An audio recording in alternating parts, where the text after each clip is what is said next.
Hello and welcome to another episode of Pilots React. I'm Ben, I'm here with Todd, and today we have a treat. We have some guests to tell you about a situation they were involved in. On April 23rd, 2023, a Learjet 35 Alpha, tail number November 135 Sierra Hotel, departed Las Vegas en route to Chicago. And they lost both engines. So both engines failed above flight level 350. This crew did an incredible job. They brought the plane back safely. The airplane will actually probably even fly again. It probably already is flying, actually. It'll be a good question for them.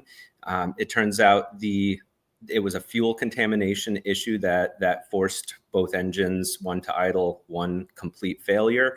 And Todd is going to introduce the crew. Hello, everybody. Thanks for joining us. And I am pleased and honored and just so very excited to have everybody here today. I'll introduce you to everybody. We have Paul, who was the captain on the flight. We have Cody, who is the first officer on the flight. And gentlemen, I am so excited and so happy that you joined us here to both share your story, educate everybody, and just probably withstand a barrage of my questioning. So thank you, gentlemen. It's truly an honor and a pleasure.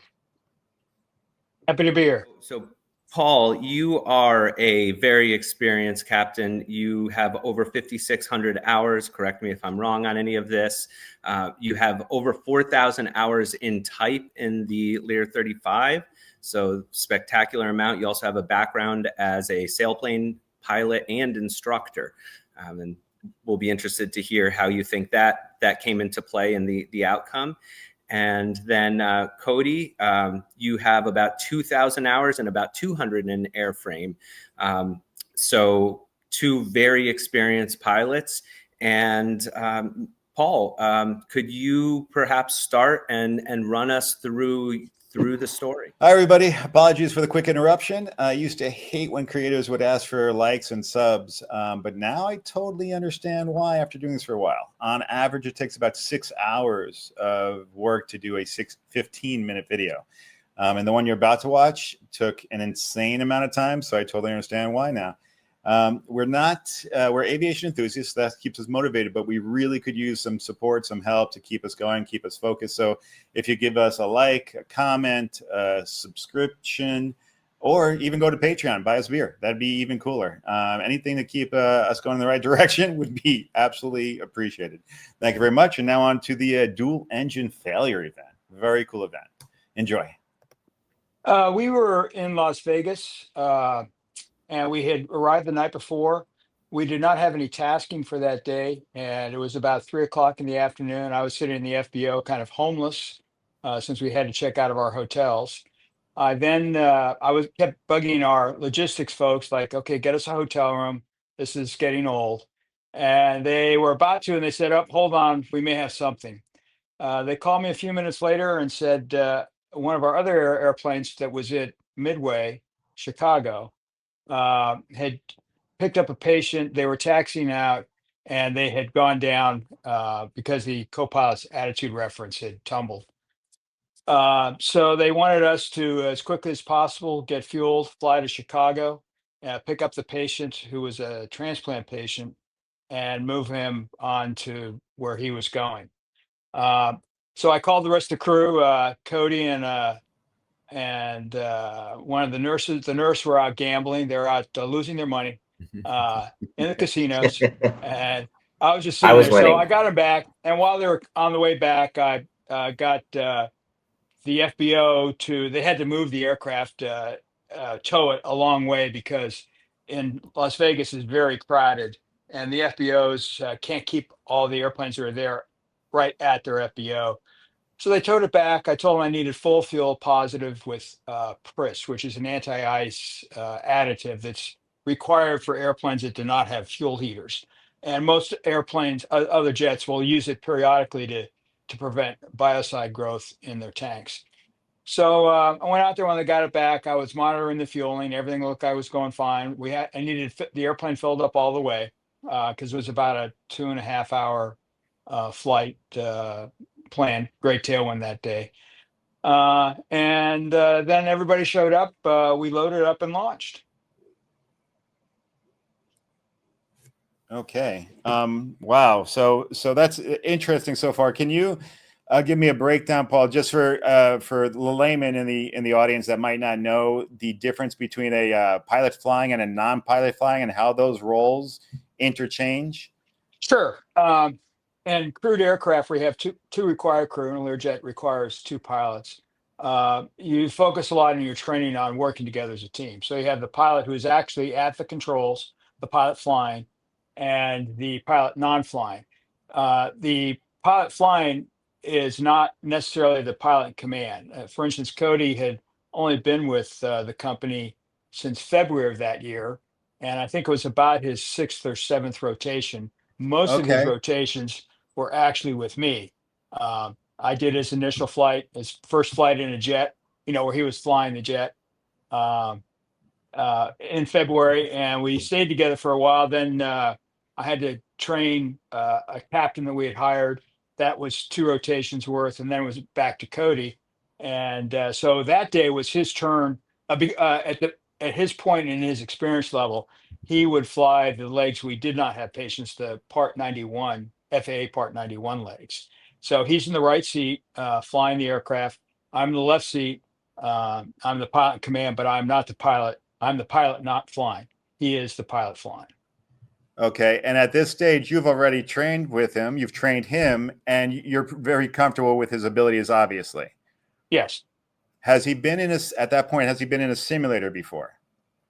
Well, he had to be type rated to work for us. Once he was hired, we sent him to flight safety, and he got type rated in the Learjet. I think he did it in a Learjet 31. There are very few Learjet 35 simulators that are functioning at this point.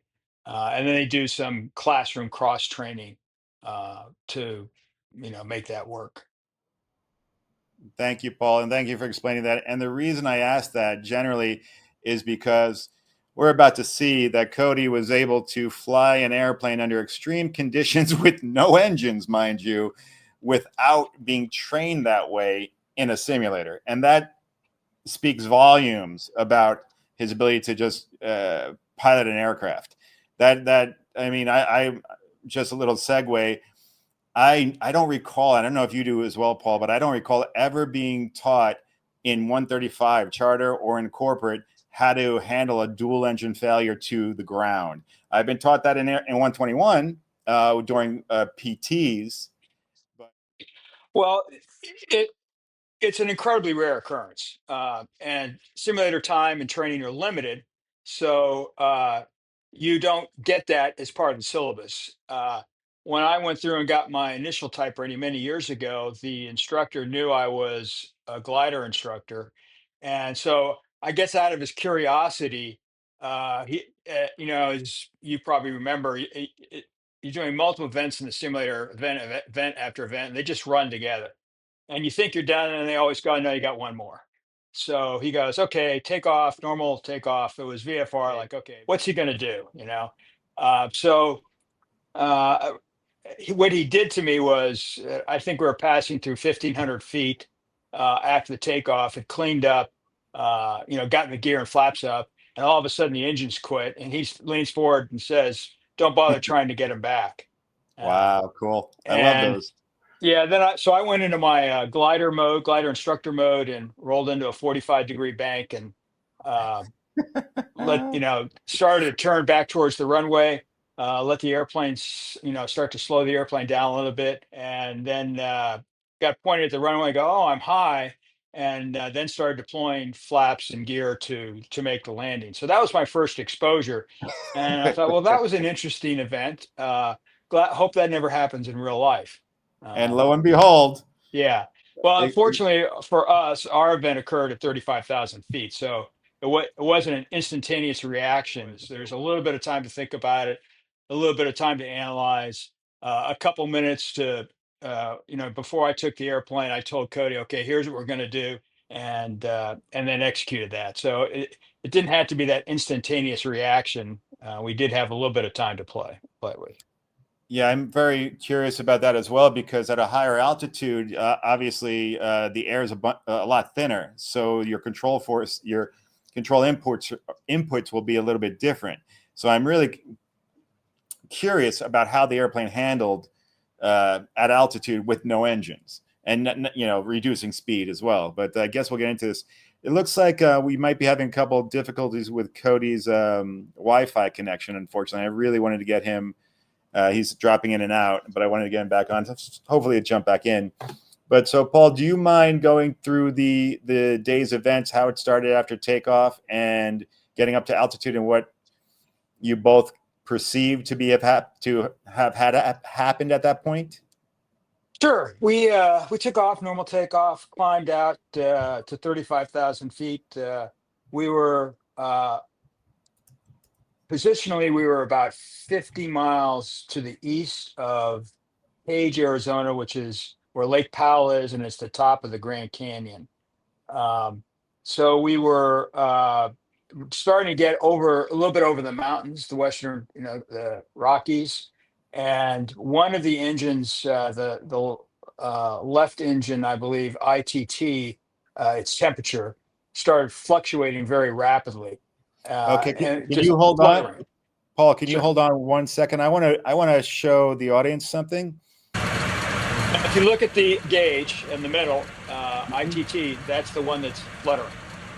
Gotcha. I see the ITT right there. So if the people at home, you see it says turbine temp, and then you can watch it in real time, fluttering back and forth.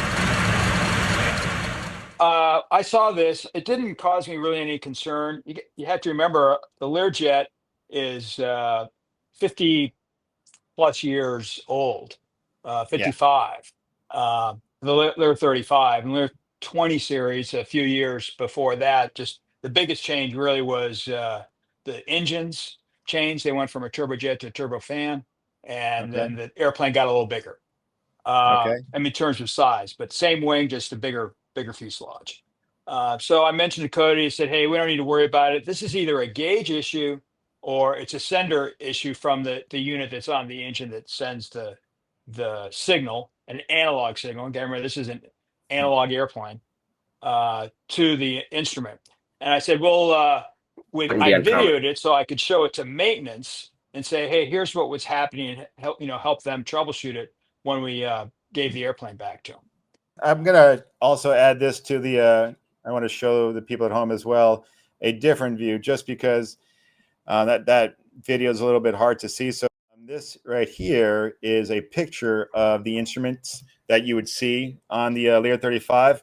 So if you look, you can see the left and right saying turbine speed, then underneath that turbine temp, and then fan speed. So what Paul is describing here is that left engine turbine temp starts fluctuating, and that's their first indication that they might have an issue. And Cody, are you on now? Can you hear me? Yeah. I'm back. Sorry for the glitchy internet. It's cutting in and out. Oh, that's where we all have the same issue. So at that point in time, so just to recap, you had about 200 hours on the airplane. You have Paul, who actually instructed you during this process, and I'm imagining you did a phenomenal job. So how are you feeling when you're at 35,000 feet and you see that gauge starts flickering, the left engine ITT? Well, again, my internet was cutting out, but I remember seeing it and bringing it up to him, and him saying like, well, it's probably a gauge, and filming it, and not really overly concerned at that point. It's not, again, like he said, they're old planes. They have, it's analog gauge. It doesn't really, wouldn't be out of the realm of a possibility of just being a gauge. Gotcha. That makes sense. And I've had gauges go haywire before, so that makes sense. And it's not too such a big reason to be concerned. Did that change relatively soon afterwards?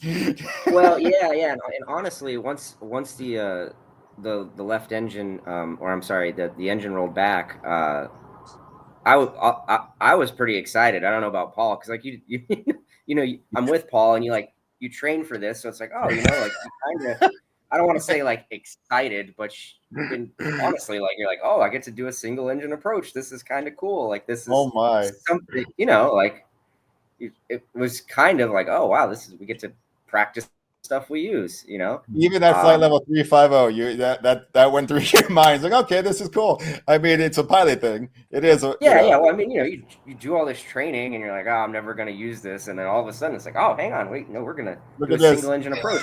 And up to that point, like when that's happening, I was kind of like, oh, cool, this is kind of cool, you know. And knowing that I have Paul with me, I'm like, oh, this is for me. This is kind of, we're going to do a single engine approach. It was best case scenario.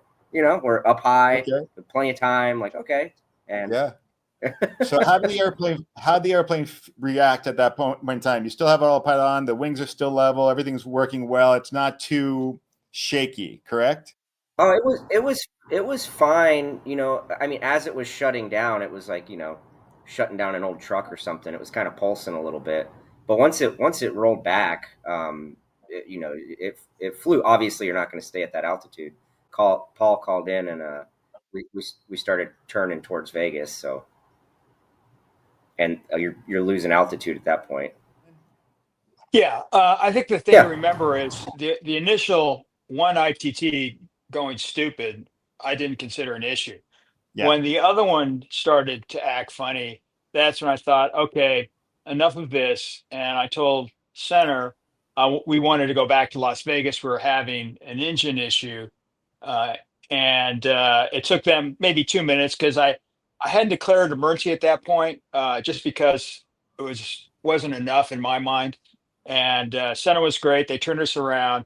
Cool. And then one engine clearly was failing. So I advised Center of that, declared the emergency, and told them, well, we can't maintain the altitude anymore. We're above our single engine altitude for our weight, because we were at that point, we didn't have, I mean, we just had Cody and I, a medic and a nurse, and full fuel and our baggage and the medical gear. So we're well below maximum gross weight, but we're probably 3/4 of the way or more, 80% of maximum gross weight. And Center was very cooperative. You know, as soon as I declared the emergency, then their focus clearly was on us. And at that point, they offered us Page, Arizona. They asked if we wanted to go to Page, and I looked at we used ForeFlight on iPads, and it was real easy to see where we were, where the other airfields were.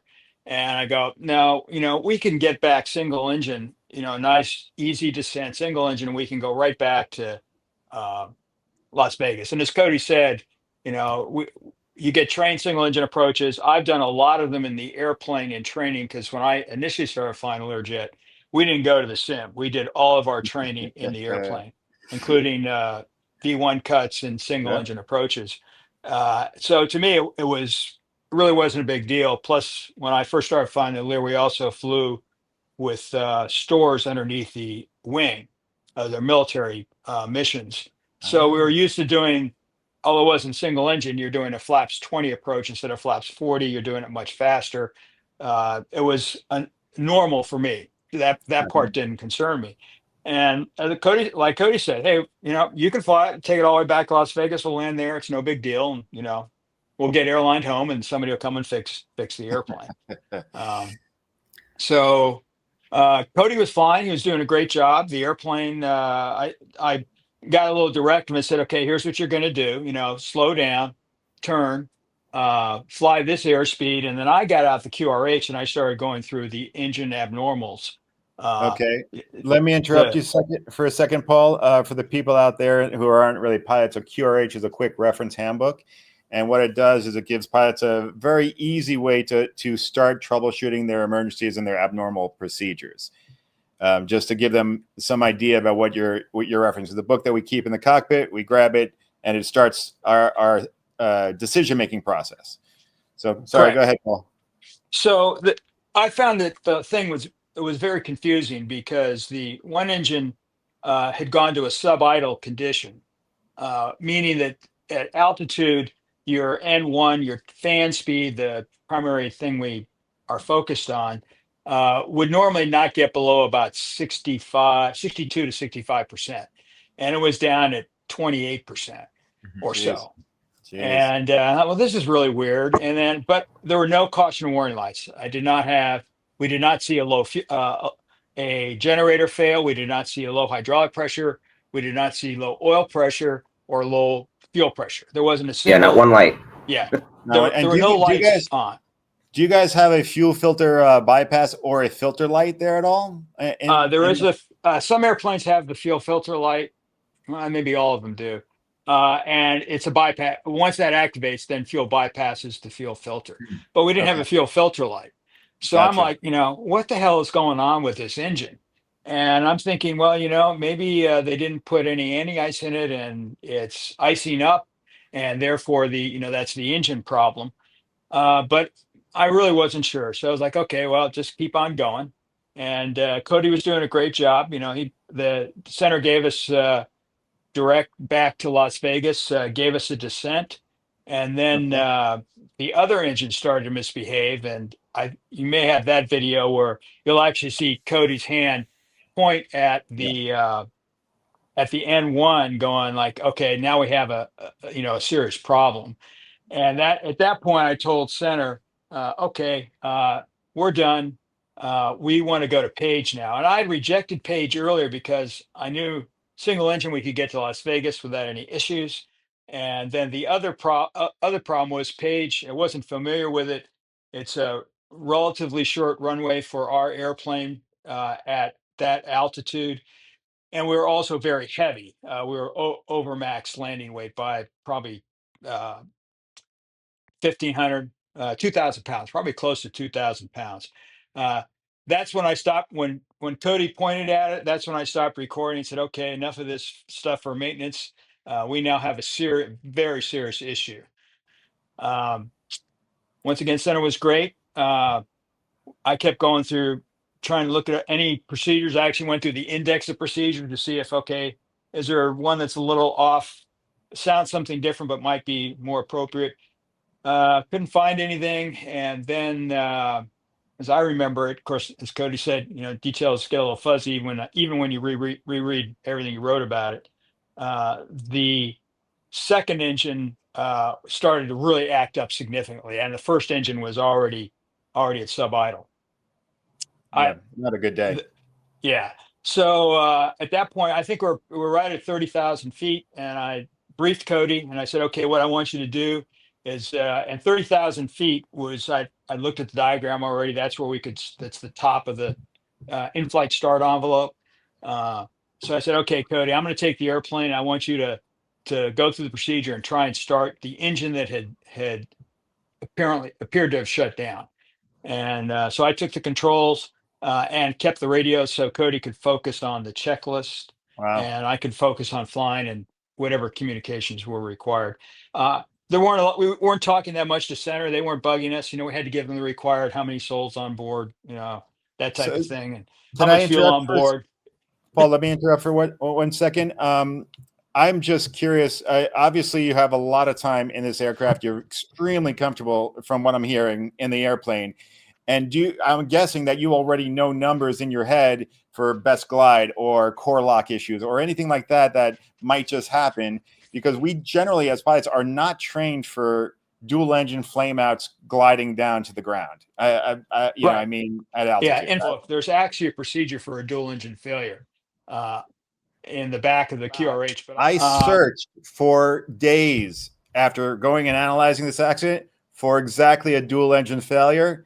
I could not find it in any Lear 35 Alpha manual. I could not find it. Look in So the last or second last page of the red tab, the emergencies, not the abnormals, and it's okay, there. It's buried there. But I knew from love it. my gliding background roughly what the speed would be. So that's why I can't remember exactly what I told him, but I knew we were also facing a headwind. So I told Cody to fly faster than that, because in it's called best speed to flying gliders. You fly faster to make up for the headwind. The glide ratio, if you know anything about it, if the wind equals your airspeed, you just hover down. Okay, so you got to fly faster, and it's more effective to increase your speed by about half the headwind component, and fly that speed. So Okay. yeah, I kind of knew that number. I knew we were overweight. Um, so I tried dumping, and I think as I look back and I reran the numbers, I only was able to dump about 1,000 pounds. because of the nose down attitude of the airplane. The wing dumps on the Learjet are on the back of the tip tanks. So the aircraft probably had about a 5 or 8 degree nose down, maybe even 10. I don't think it was quite that steep, but so not much fuel went out. It was just, it couldn't get to the dumps. So Okay. I Oh, had, as you said, go ahead. Question? quick question. So you're you're at best L over D speed. What's your descent rate at this point? Well, I never got to best over D. Okay. We never got that slow. Mhm. We were going down about 2,500 feet a minute. Yeah, that's. You broke up, Cody. Say again. Oh no, I was saying between 2,000 and 3,000 feet. Yeah. And Cody, how were you maintaining that? Were you using vertical speed at that moment in time, or just pitching for a certain vertical speed? Well, I mean, it was pretty much. I want to say it was flying between 2 and 220. On the airspeed. Okay. Somewhere in there, and when you feel the plane, like obviously when the engines quit, you can feel it slowing down. So like, well, you don't want to let it slow down. So it sits where it kind of wants to sit. Mhm. It's and there's not a whole lot else you can do besides feel that. You go left, right, or up, and simple real quick.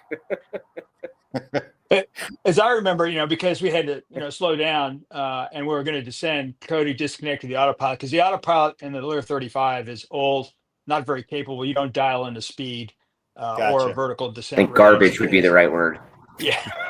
Well, Cody says that because he gets to fly Citation 10 now, and I'm still flying Lear 35s and 31s. But so, real men fly 35s. There you go. I must say, I am also jealous there because I have a couple of years in a 60, and I always wanted to fly the 30, and would have loved to fly the 24 at least one time, but never got the opportunity. Yeah, boy. Well, the 60s Star Wars compared to the 35, and I've have some 20 series hours too. A lot of fun, a lot of noise, but man, you're burning fuel like there's no tomorrow. Yeah, but you're in a rocket ship. You're in a little rocket ship with a thruster weight ratio beyond imagination. Whew. It is. So Cody said 200, 220 because that's what I told him. The best L over D for our weight was down about 185, 190. The book says ref plus 60, but normally when you calculate ref, your landing speed, that's at a landing weight. We were well above the landing move. weight. I don't think many pilots would have even considered that fact. That's a really good, quick thought process while you're reading that. Well, if in the Learjet, as in many other jets, if your ref is based on full flaps at whatever weight. And in the Learjet, if you go to flaps 20, which is one less than full flaps, you add 10. And if you're going to flaps 8, which is 2 less, you add 20. Unless you're turning, then you add 10 to those speeds. So to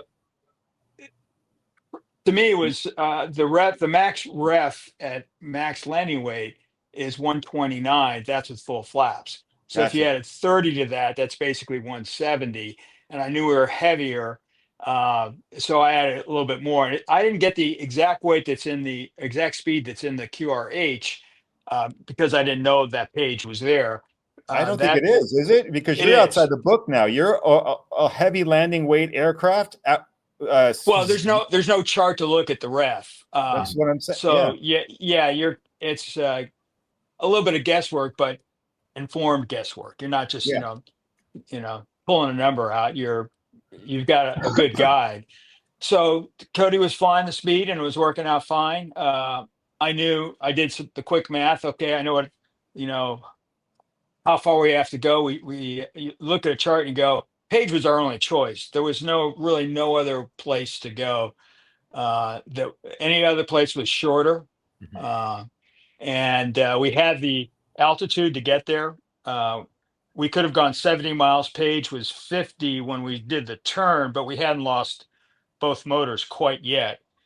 So we headed to Page. They gave us information. I asked for to get emergency crews set up at Page for our arrival. They told us Page is an uncontrolled airport. They called it, the center called back, said, we can't reach anyone. There's no one there. There's no tower. So like, okay, wonderful. If both ends of page are very ugly, I mean, if you go over either end of page, you probably need to have your life vest on because you're going to end up in a lake or a river leading to the lake before the dam. Uh, in any event, we're headed down. There's a ceiling. Cody and I had commented on the way out to Las Vegas. Wouldn't it be cool to be flying low over the desert and look at all this beautiful terrain? And it's always clear we there. we Cody goes across yeah. that, I'm sure, all the time, still in his current job. But that day there was an overcast. And it was started at 11,000 feet, and then AGL went down to about 7,000 feet AGL. So if there was one thing that really started to concern me was, the overcast, because everything else I was just doing by the numbers. Look at the Gotcha. iPad and the GPS, point towards the airfield, fly the airspeed, and then let's see what happens. Question. Sure. But you're not really sure when you're going to break out. Yeah. With you were using ForeFlight. Did you have a glide ring programmed on ForeFlight? No. I was relatively new to ForeFlight, so I didn't know about the glide ring. It's on there now. Okay. So Cody, you said you did have enough? I didn't. I mean, but I'm familiar enough with ForeFlight.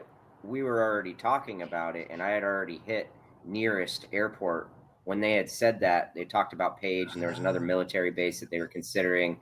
And when we decided on Page, I have a nearest tab, like you can program your tabs on the bottom, and you just hit nearest and Page and direct, and so you can see how far it is, and you can see. I mean, you don't have the glide slope ring, but at that point, I was pretty much, you're kind of iPad flying, especially in the Lear. It's probably you have everything there, and I have extended center lines on it, so you're kind of looking like, okay, that is the best case scenario. That's where we're going.